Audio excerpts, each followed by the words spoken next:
ગણિત ધોરણ 8 પ્રકરણ 4 પ્રાયોગિક ભૂમિતિ. પ્રાસ્તાવિક. અગાઉના ધોરણમાં આપણે ત્રિકોણ કેવી રીતે દોરવો તે શીખી ગયા છીએ. ત્રિકોણને 3 ખૂણા અને 3 બાજુઓ હોય છે. કોઈ પણ નિશ્ચિત ત્રિકોણ દોરવા માટે આપણી પાસે 3 ખૂણા અને 3 બાજુઓમાંથી કોઈ પણ 3ના માપ હોવા જરૂરી છે. આમ નિશ્ચિત ત્રિકોણ દોરવા માટે 3 માપ પૂરતા છે. તો હવે આપણને સહજ પ્રશ્ન થશે, શું એક 4 બાજુવાળી બંધ આકૃતિ એટલે કે ચતુષ્કોણને દોરવા માટે 4 માપ પૂરતા છે? ચતુષ્કોણને દોરવા માટે 4 માપ પૂરતા છે ચકાસવા એક પ્રવૃત્તિ કરીએ.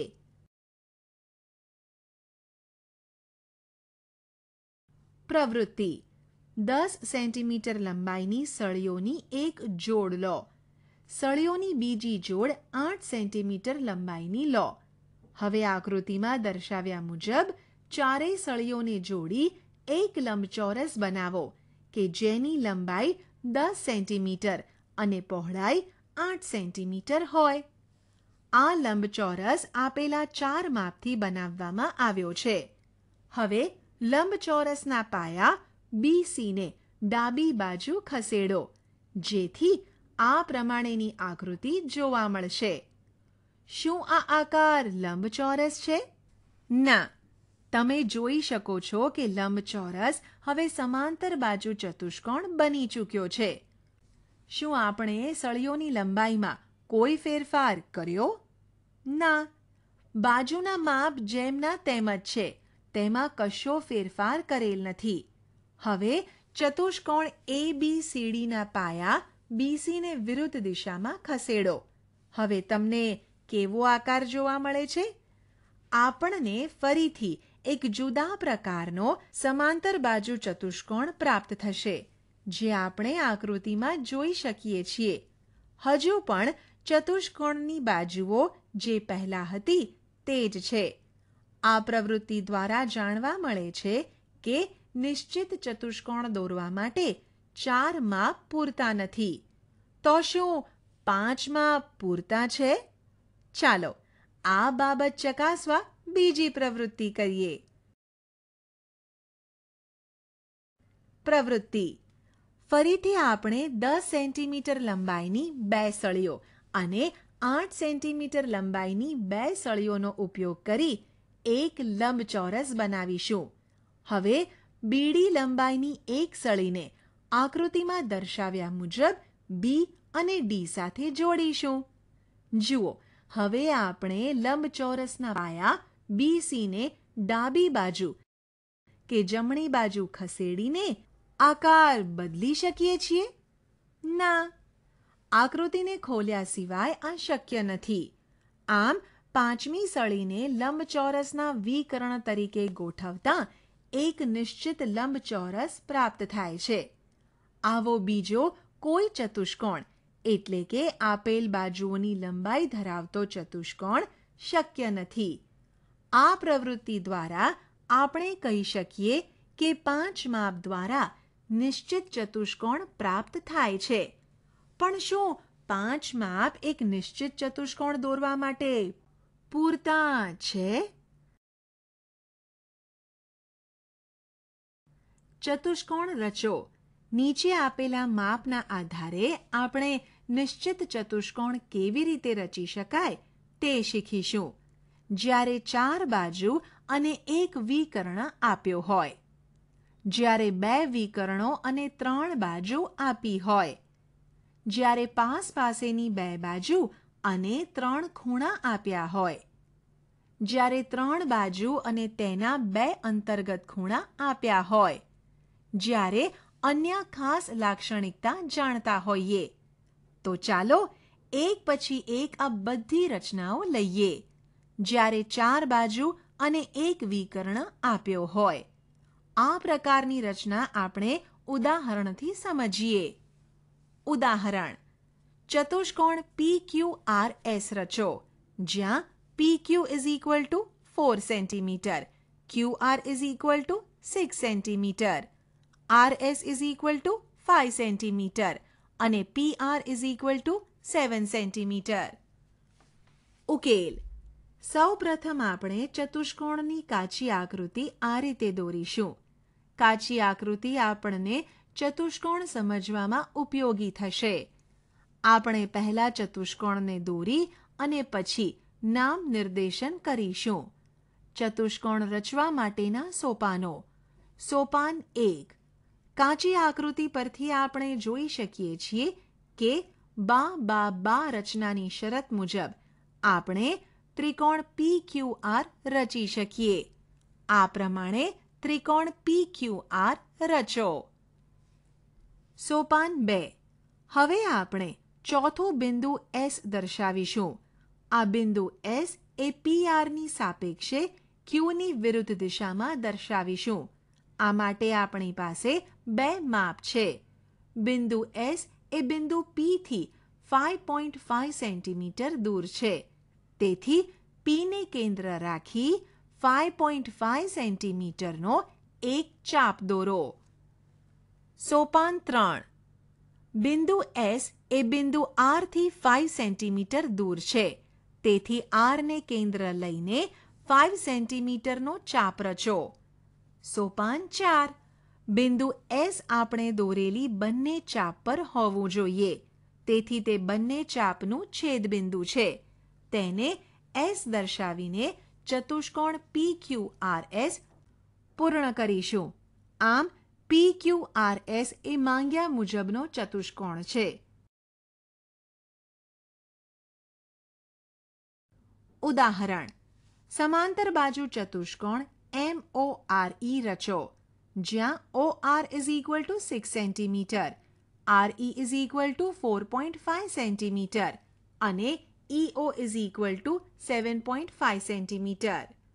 ઉકેલ. સમાંતર બાજુ ચતુષ્કોણ MORE રચવાનો છે. પણ તમને એક ખબર છે? સમાંતર બાજુ ચતુષ્કોણના સામસામેની બાજુઓના માપ સમાન હોય છે. તેથી જો બાજુ REનું માપ 4.5 સેન્ટીમીટર હોય તો તેની સામેની બાજુ MOનું માપ પણ 4.5 સેન્ટીમીટર થાય. આ જ રીતે જો ORનું માપ 6 સેન્ટીમીટર હોય તો EMનું માપ પણ 6 સેન્ટીમીટર જ થાય. આમ આપણને સમાંતર બાજુ ચતુષ્કોણની બધી બાજુઓના માપ મળી ગયા, જે આ મુજબ છે. MO is equal to 4.5 centimetre, OR is equal to 6 centimetre, RE is equal to 4.5 centimetre અને EM is equal to 6 centimetre તથા વિકર્ણ EO is equal to 7.5 centimetre. હવે આપણે કાચી આકૃતિ દોરી સોપાન સાથે રચના પૂર્ણ કરીશું. સમાંતર બાજુ ચતુષ્કોણ રચવા માટેના સોપાનો. સોપાન 1. કાચી આકૃતિ પરથી આપણે સરળતાથી જોઈ શકીએ છીએ કે બા રચનાની શરત મુજબ આપણે ત્રિકોણ ERO રચી શકીએ. આ પ્રમાણે ત્રિકોણ ERO રચો. સોપાન 2. હવે આપણે ચોથું બિંદુ M દર્શાવીશું. આ બિંદુ M એ EOની સાપેક્ષે Rની વિરુદ્ધ દિશામાં દર્શાવીશું. આ માટે આપણી પાસે બે માપ છે. બિંદુ M એ બિંદુ E થી 6 સેન્ટીમીટર દૂર છે. તેથી E ને કેન્દ્ર રાખી 6 સેન્ટીમીટરનો એક ચાપ દોરો. સોપાન 3. બિંદુ M એ બિંદુ O થી 4.5 સેન્ટીમીટર દૂર છે. તેથી Oને કેન્દ્ર લઈને 4.5 સેન્ટીમીટરનો ચાપ રચો. સોપાન 4. બિંદુ M આપણે દોરેલી બંને ચાપ પર હોવું જોઈએ. તેથી તે બંને ચાપનું છેદબિંદુ છે. તેને M દર્શાવીને સમાંતર બાજુ ચતુષ્કોણ MORE પૂર્ણ કરીશું. આ MORE એ માંગ્યા મુજબનો સમાંતર બાજુ ચતુષ્કોણ છે. જ્યારે બે વિકર્ણો અને 3 બાજુ આપી હોય. જ્યારે 4 બાજુ અને એક વિકર્ણ આપ્યા હોય ત્યારે આપણે આપેલી માહિતી પરથી પહેલા ત્રિકોણ દોરીએ છીએ અને પછી ચોથું બિંદુ દર્શાવવાનો પ્રયત્ન કરીએ છીએ. એ જ રીતનો ઉપયોગ આપણે અહીંયા કરીશું. ઉદાહરણ: ચતુષ્કોણ ABCD રચો, જ્યાં BC = 4.5 centimetre, AD = 5.5 centimetre, CD = 5 centimetre, વિકર્ણ AC = 5.5 સેન્ટીમીટર અને વિકર્ણ BD = 7 સેન્ટીમીટર. ઉકેલ: સૌપ્રથમ ચતુષ્કોણ ABCDની કાચી આકૃતિ દોરીશું. કાચી આકૃતિ પરથી આપણે સરળતાથી કહી શકીએ કે ત્રિકોણ ACD પ્રથમ દોરવો શક્ય છે. સોપાન 1. બા રચનાના આધારે ત્રિકોણ ACD રચીશું. સોપાન 2. D ને કેન્દ્ર રાખી 7 સેન્ટીમીટર ત્રિજ્યાનો એક ચાપ રચો. સોપાન 3. C ને કેન્દ્ર રાખી 4.5 સેન્ટીમીટર ત્રિજ્યાનો એક ચાપ રચો. સોપાન 4. હવે આ બંને ચાપ જ્યાં છેદે ત્યાં બિંદુ B વડે દર્શાવીને ABCD પૂર્ણ કરો. આમ ABCD એ માંગ્યા મુજબનો ચતુષ્કોણ છે. જ્યારે પાસેની બે બાજુ અને 3 ખૂણા જાણતા હોઈએ. આ પ્રકારની રચના આપણે ઉદાહરણથી સમજીશું. ઉદાહરણ: ચતુષ્કોણ MIST રચો, જ્યાં MI = 3.5 સેન્ટીમીટર, IS = 6.5 સેન્ટીમીટર, ખૂણો M = 75 ડિગ્રી, ખૂણો I = 105 ડિગ્રી અને ખૂણો S = 120 ડિગ્રી. ઉકેલ: કાચી આકૃતિ દ્વારા ચતુષ્કોણ MIST દર્શાવેલ છે, જે આપણને રચનાના સોપાનો નક્કી કરવામાં ઉપયોગી થશે. સોપાન 1. 3.5 સેન્ટીમીટર લંબાઈનો રેખાખંડ MI રચ્યા બાદ I બિંદુ પાસે ખૂણો MIX = 105 ડિગ્રી રચો. સોપાન 2. કિરણ IX પર બિંદુ S એવું રચો કે જેથી રેખાખંડ IS = 6.5 સેન્ટીમીટર થાય. ત્યારબાદ બિંદુ S પાસે ખૂણો ISY = 120 ડિગ્રી રચો. સોપાન 3. બિંદુ M પાસે ખૂણો IMZ = 75 ડિગ્રી રચો. કિરણ SY અને MZ એકબીજાને જ્યાં છેદે ત્યાં બિંદુને T વડે દર્શાવો. આ રીતે આપણને માંગ્યા મુજબનો ચતુષ્કોણ MIST પ્રાપ્ત થશે.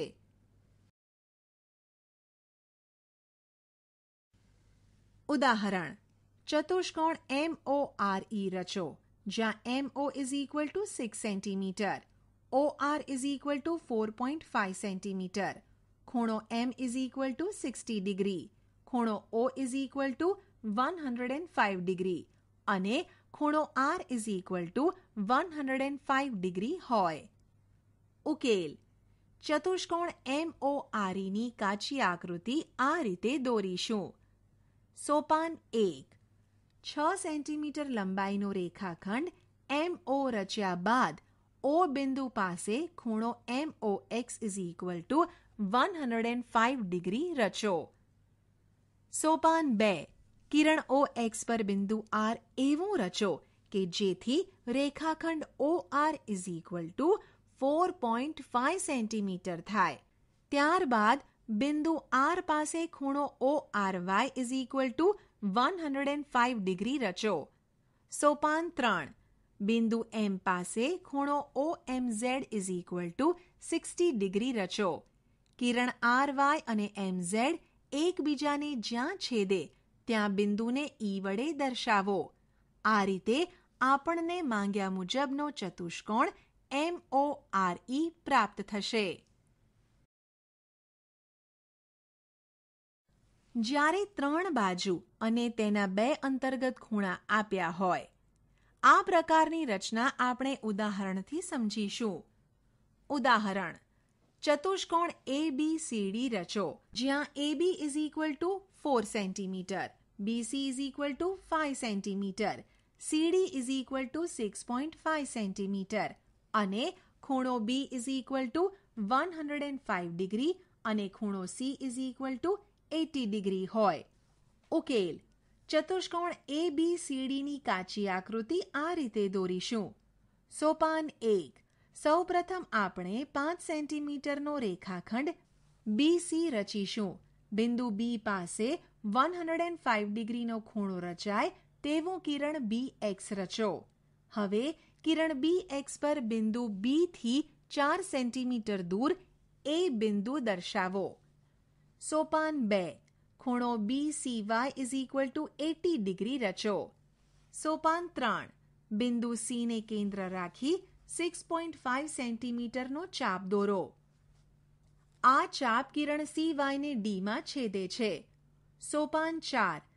ચતુષ્કોણ ABCD પૂર્ણ કરો. આ ચતુષ્કોણ ABCD માંગ્યા મુજબનો ચતુષ્કોણ છે. કેટલાક ખાસ કિસ્સાઓ. ચતુષ્કોણની રચના માટે આપણે 5 માપનો ઉપયોગ કરીએ છીએ. શું પ્રાપ્ત માપો કરતાં ઓછી સંખ્યાના માપથી આપણે કોઈ નિશ્ચિત ચતુષ્કોણ રચી શકીએ? આવા ખાસ કિસ્સાઓ માટે નીચે આપેલા ઉદાહરણ ચકાસો. ઉદાહરણ: 4.5 સેન્ટીમીટર બાજુવાળો ચોરસ રચો. ઉકેલ: પહેલી નજરે અહીંયા આપણને માત્ર એક જ માપ આપેલ છે તેવું દેખાય છે, પરંતુ વાસ્તવમાં આપણી પાસે બીજી ઘણી બધી માહિતીઓ છે, કારણ કે આ આકૃતિ નિશ્ચિત ચતુષ્કોણ દર્શાવે છે, જેને આપણે ચોરસના નામથી ઓળખીએ છીએ. ચોરસની ચારે બાજુ સરખી હોય છે અને ચારે ખૂણા કાટખૂણા હોય છે. આપેલ કાચી આકૃતિની મદદથી આપણે રચના કરીશું.